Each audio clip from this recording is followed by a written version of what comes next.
As I mentioned this morning, we're going to talk tonight about Ecclesiastes chapter 8 and what Solomon discusses about what I'm going to call civil government and our relationship and duty to civil government. No, this is just a small part of what the Bible teaches on our relationship and duty to civil government. It's a very important lesson for us to understand. And as we talked about the pilgrims this morning, how they were separatists, that they wanted to just be able to go and live and to worship God in the way that they saw fit, and not to be interfered with, not someone telling them, here's how you have to do it.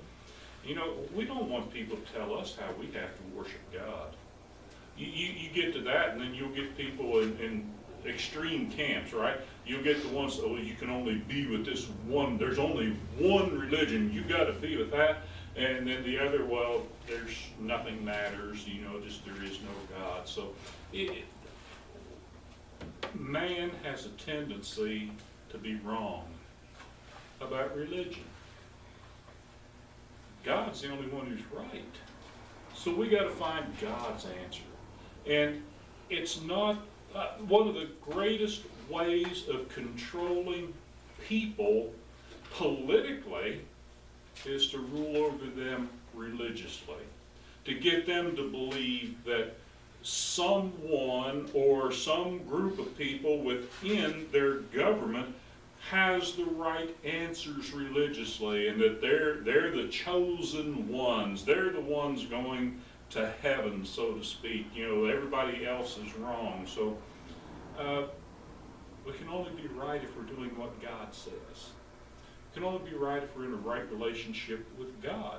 Now, if we have a right relationship with God, we want to then have a right relationship with people, and that would include a right relationship with the civil authorities, the civil government. As we start out tonight, we look at James Madison, what he wrote in the Federalist number 51.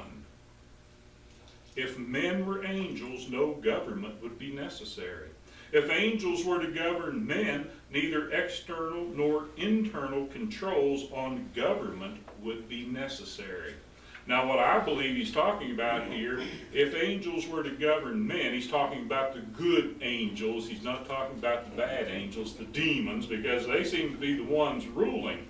But an angelic quality, a good quality. If our leaders were really good leaders, we wouldn't need to have external controls. We wouldn't need a constitution.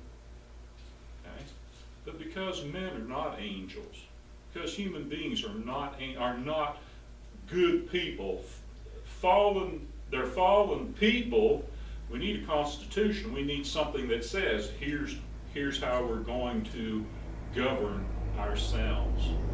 Well, that's the same way we'll find with the Bible. Now, our God is a benevolent dictator, and we love him. He doesn't have to reveal himself to us. He didn't have to give us the written word, but we need it. We need it to understand him because of the nature of he being a holy God, us being fallen men who have hopefully been saved, but we have that word. And God's word is his bond. And so when it comes to politically, the Constitution should be our bond, because I believe it's a wonderful document. It was created by men, but for a particular reason. And it's those external controls, the control over, this is how things are done. It's not, well, just this week we want to do it this way, next week we want to do it a different way. That's not a good way to govern. And the internal controls are the divided government that have been given to us in the Republican form of government. When I say that, that's not a party. That is a republic.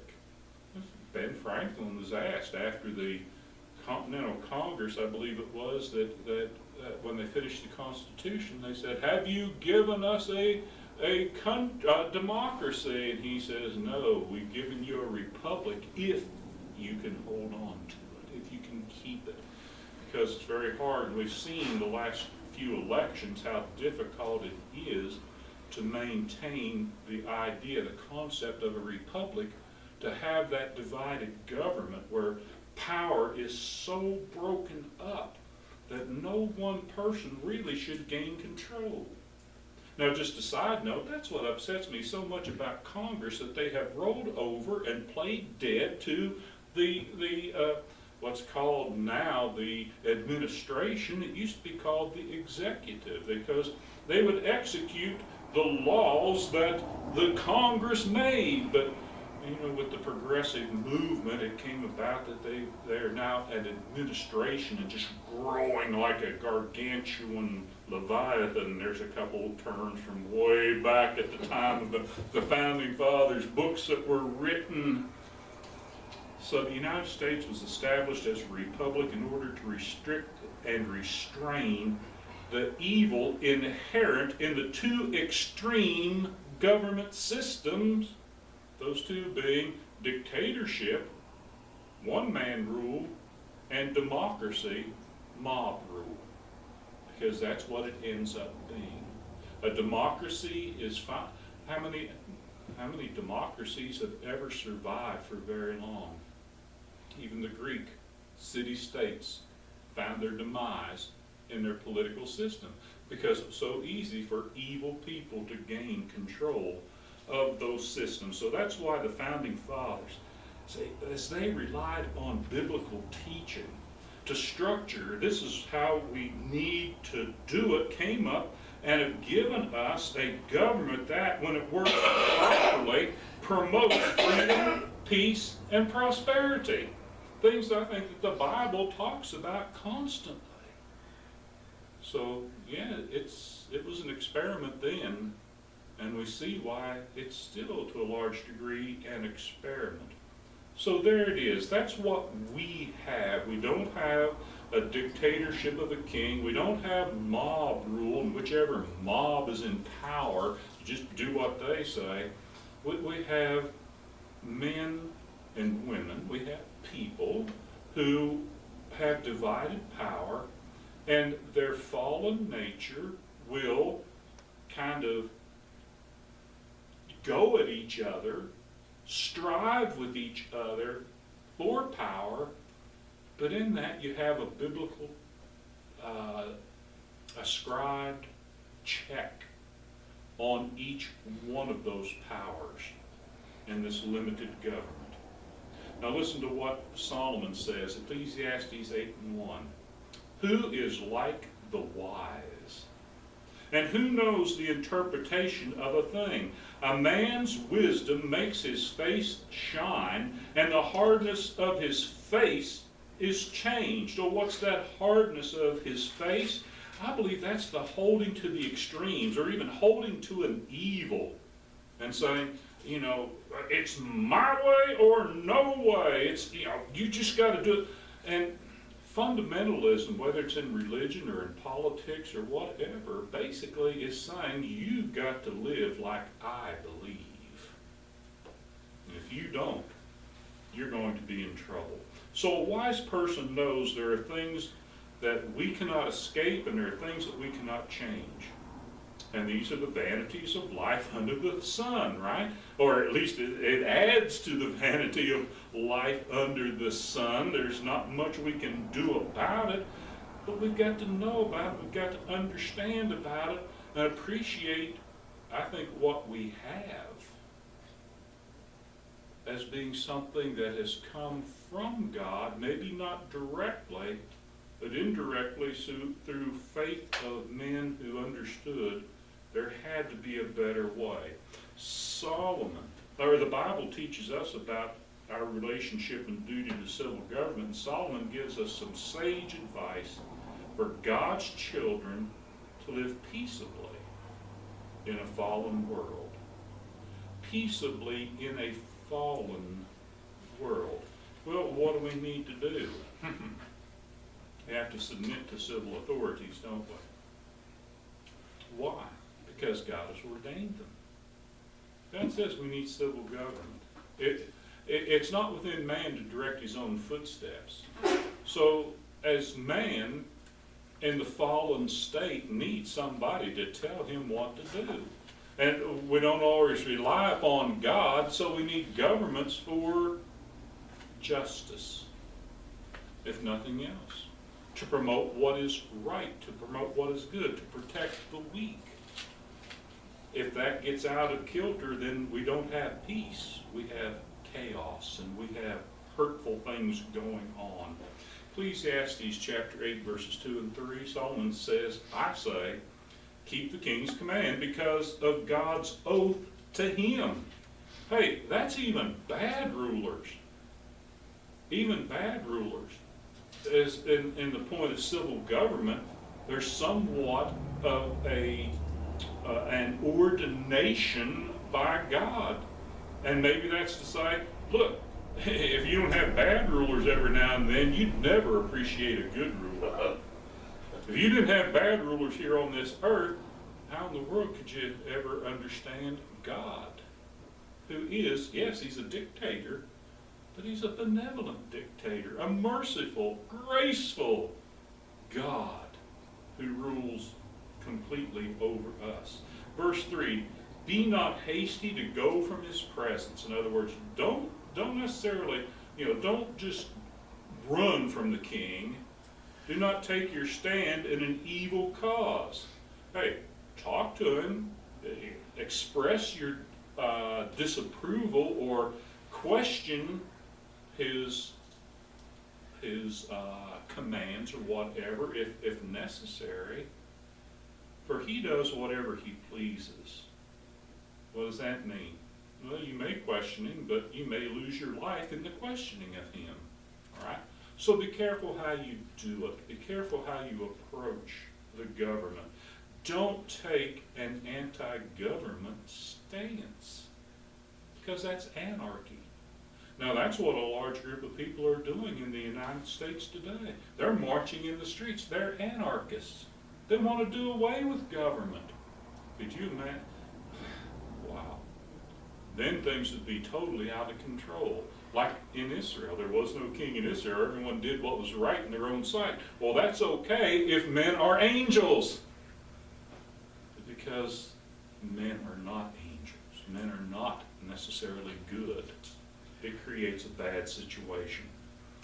Think about how hard it must have been for Joseph and Daniel.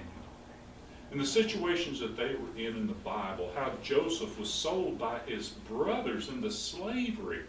He works his way up finally into Pharaoh's household and becomes second in command to Pharaoh. Basically, Pharaoh turns the whole country over to him. And what does he do? He serves Pharaoh. Even though Pharaoh, to a large degree, is the enemy. But look how that Pharaoh changes in his attitudes and the things that he does because of Joseph's presence. And Joseph is able to save his entire family. And that's where the nation of Israel comes from. Think of Daniel. Daniel had every right in the world to be upset with Nebuchadnezzar.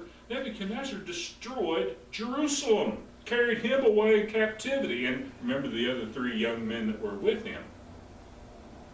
But what did Daniel do? Through his wisdom, the wisdom that God had given him, and it relies upon God, he's able to change Nebuchadnezzar, and later to change some other dictators also, some emperors. But it's because of his willingness to submit to that civil government, work for its good, not the evil that was being done in some instances by those governments, but to make those governments better, even though they were dictatorships. History shows us how they changed these attitudes of these kings and emperors and such. So it was God's wisdom that led them to preserve their people. That can be a tall task, can't it? Think of it, how difficult it was for them. Since the king has some power from God, we need to also respect that power. Respect that power and you will be unharmed, is what Solomon's saying, verse 4 and the first part of verse 5. For the word of the king is supreme, and who may say to him, what are you doing? Whoever keeps a command will know no evil thing. Who says to him, what are you doing? Well, somebody who doesn't come to him with evil intents. Someone who doesn't come to run him down. Someone who isn't shouting, rebellion, rebellion. It's someone who might sit with him in the garden and say, now, King, maybe this isn't such a good thing that's going on here. Do you think there's maybe some other way you can do this? I don't know if you've ever read about, there it goes, her name just escaped, Abigail, the wife of Nabal. Nabal was a terrible guy.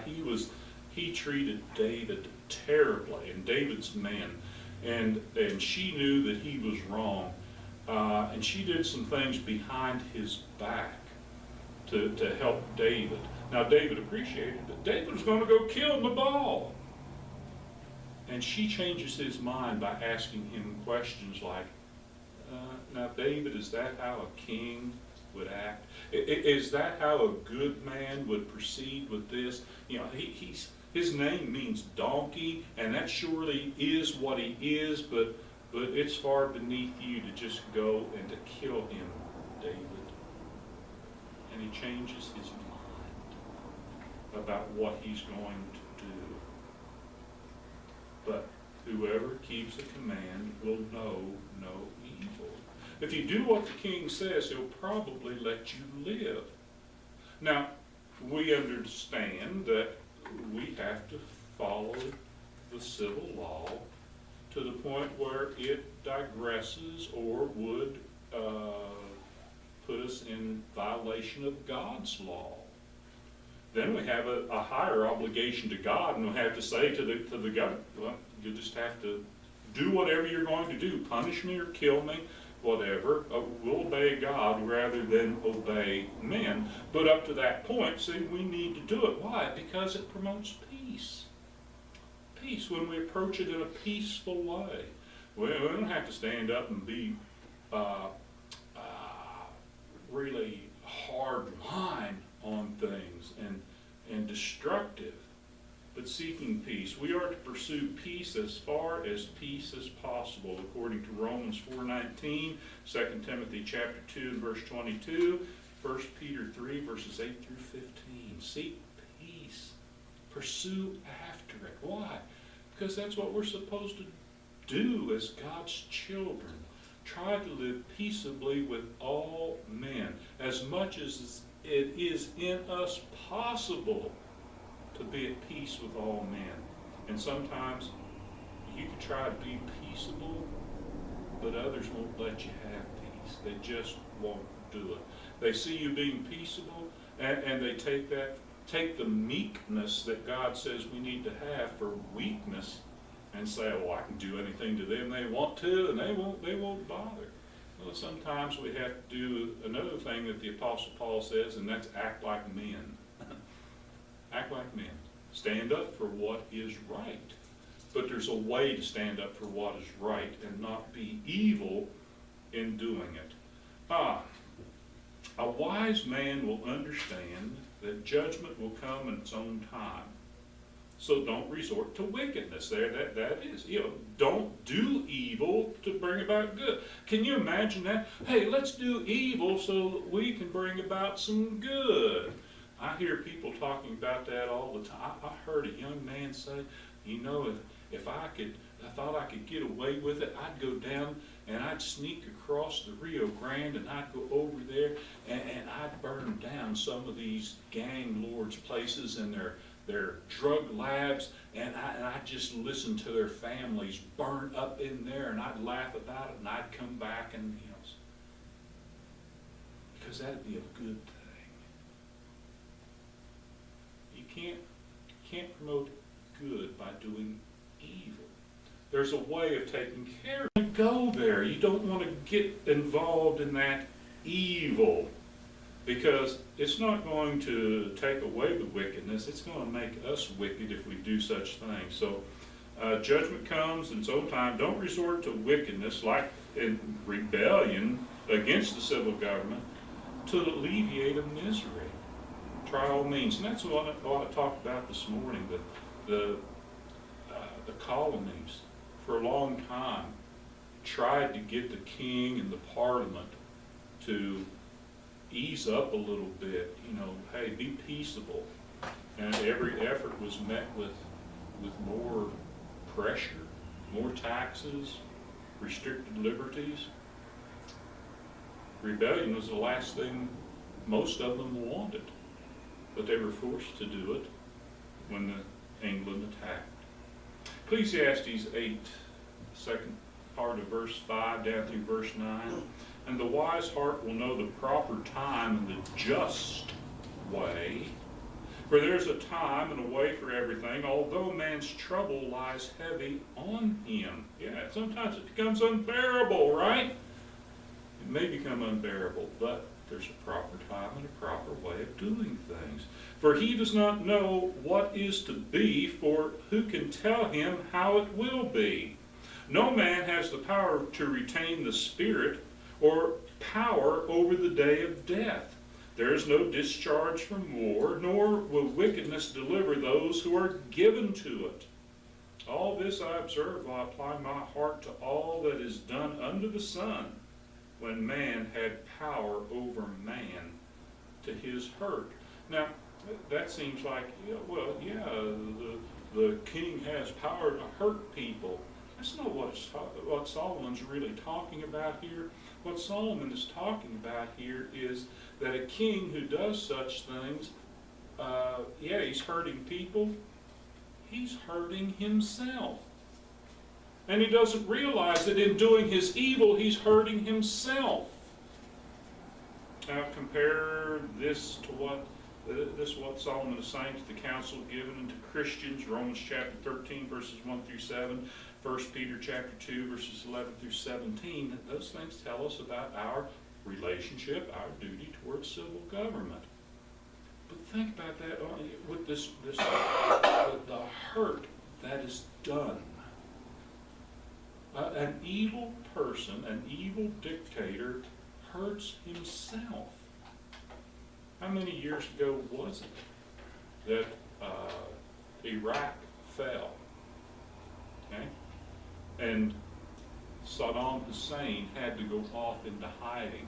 And they found him in what they called a spider hole. See, it's, wow.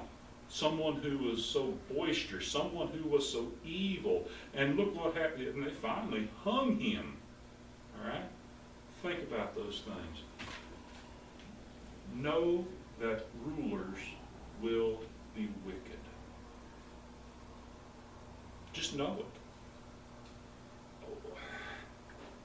Okay, is Donald Trump going to be a good president? I don't know. Nobody knows right now.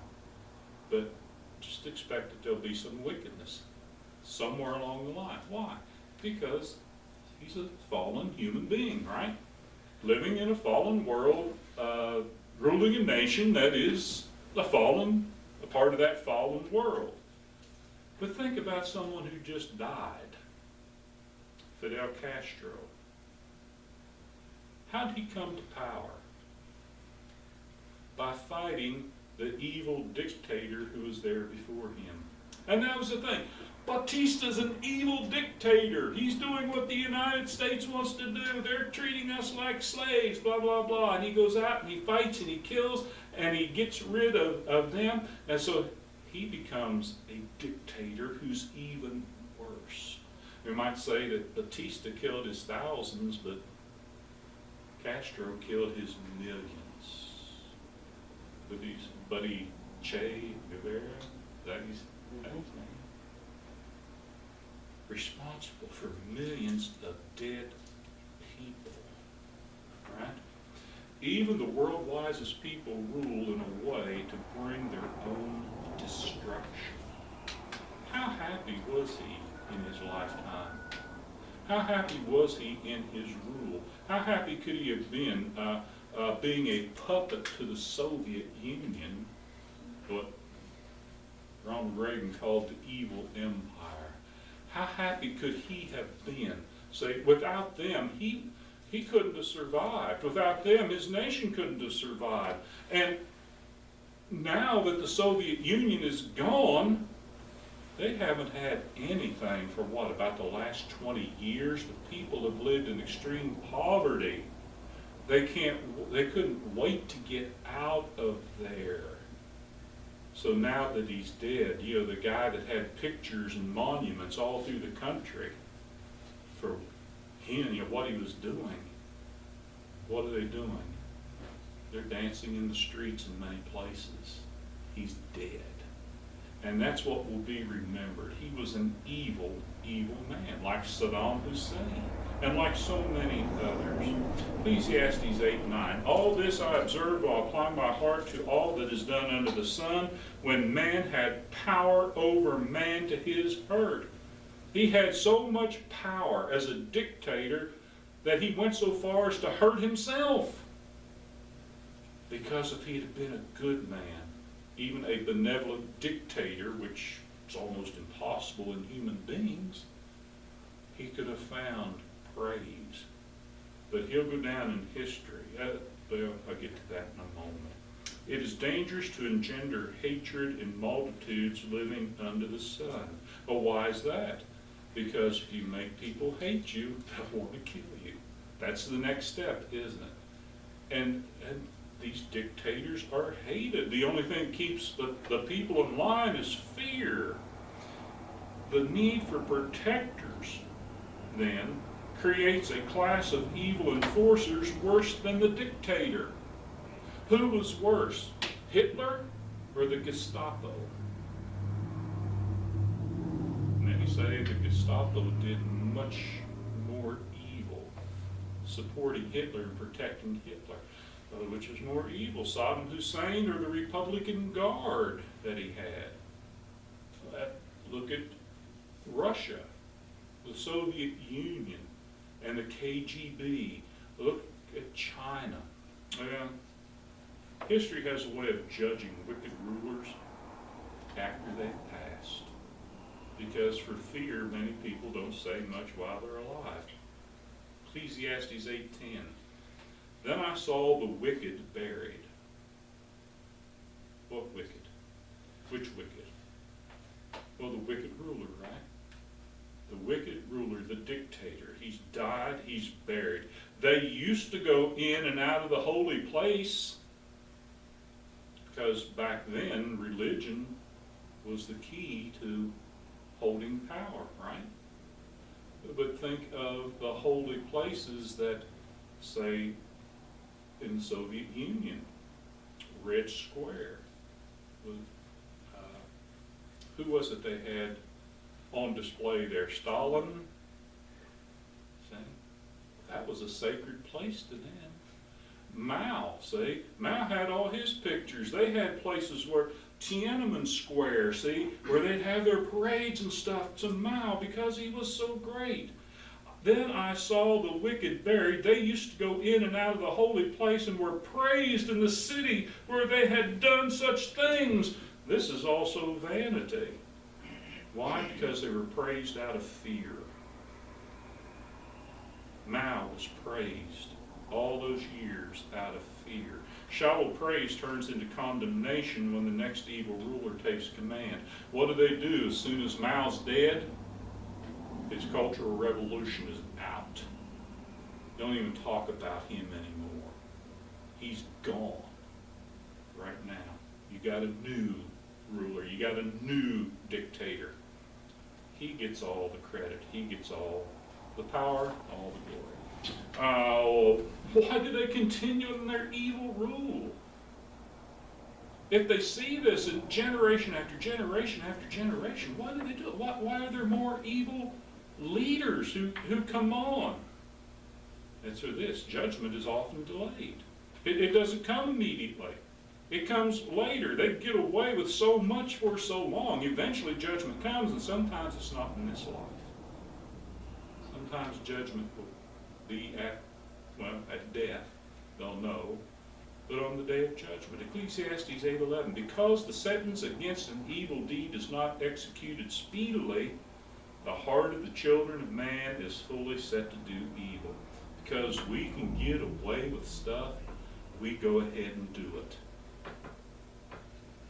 Right? Yep.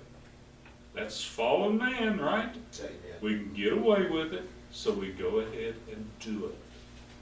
But we're not going to get away with it forever. Only the fear of God's judgment can turn the evildoer from his evil way. But he's got to believe in God. He's got to believe there is a judgment. Ecclesiastes 8:12 and 13. Though a sinner does evil 100 times and prolongs his life, yet I know that it will be well with those who fear God, because they fear before him. But it will not be well with the wicked, neither will he prolong his days like a shadow, because he does not fear before God. Yeah. So even if he lived 100 years as a dictator here, or 500 years, or 1,000 years, what's that to eternity? It's nothing. Hardly nothing. But it all depends upon the fear of God. If there's no, just like Pharaoh, who is the Lord that I should obey him? And that's their attitude. And their evil increases. Remember the paradox of life under the sun. What is that? Too often the righteous suffer and the wicked prosper. Have you seen it? Good people die and evil people go on and on and on. You know, it's like, you can't fill up the graveyards fast enough with those wicked people. Ecclesiastes 8:14, there is a vanity that takes place on earth, that there are righteous people to whom it happens according to the deeds of the wicked. The righteous not only get treated like the wicked, they suffer like a wicked person ought to suffer. And there are wicked people to whom it happens according to the deeds of the righteous. Yeah, the wicked people, they live in big houses and drive big cars, and they got plenty of money, and they got political power, and they got all this stuff. That just doesn't seem right, does it? Well, that's the paradox of life under the sun. S-U-N. But that's not what God desires, not what God set it out to be. Solomon says, I said, this also is vanity. We cannot always understand why things happen the way that they do. Even Job, a very wise man for his time, couldn't understand why all this stuff happened to him, because he was righteous. But he even told his wife he had the right idea. Should we only accept good things from God, not the bad things? This morning I was talking about we need to be thankful even in the bad circumstances of life. But Solomon knew this feeling very well. Ecclesiastes 8:16-17, when I applied my heart to know wisdom and to see the business that is done on earth, how neither day nor night do one's eyes see sleep. Then I saw all the work of God, that man cannot find under the work that is done under the sun. However much man may toil in seeking, he will not find it out. Even though a wise man claims to know, he cannot find it out. The secret things belong to God, Deuteronomy 29:29. Solomon says, an evil person trying to figure it out without God, he probably won't sleep very much, day or night. And a wicked ruler, he's got to worry who's coming to get him. How long is he going to be able to survive? When will one of his trusted advisors turn on him and slay him? So Solomon's advice to God's children living under the sun, to God's children, the ones who trust in God, the ones who want to find out God's way, and how can I live a peaceable, joyful, prosperous life. Not mega prosperous, but get by in this world. His advice is to enjoy life. Enjoy life. But the government's bad. The government's evil. The king is a dictator. Enjoy life. If you know he's going to be evil, expect it. Mind your P's and Q's, right? Enjoy life. Ecclesiastes 8:15. And I commend joy, for man has no good thing under the sun, but to eat and drink and be joyful, for this will go with him in his toil through the days of his life that God has given him under the sun. Make the very best of it and be joyful in all those circumstances. See, there's very little value in getting all worked up about the inequities of the governments of men. With imperfect men, there will be imperfect governments, no matter what form they take. So it's better to simply obey the laws, do good, trust in God, and enjoy the fruits of one's labor. And that's how that we can get by and live under the S-U-N when we're really living under the S-O-N. Solomon had some good stuff there. Thank you for your time. Thank you for your attention. Thank you for staying awake, Charlie. I know how great of a struggle that was for you this evening.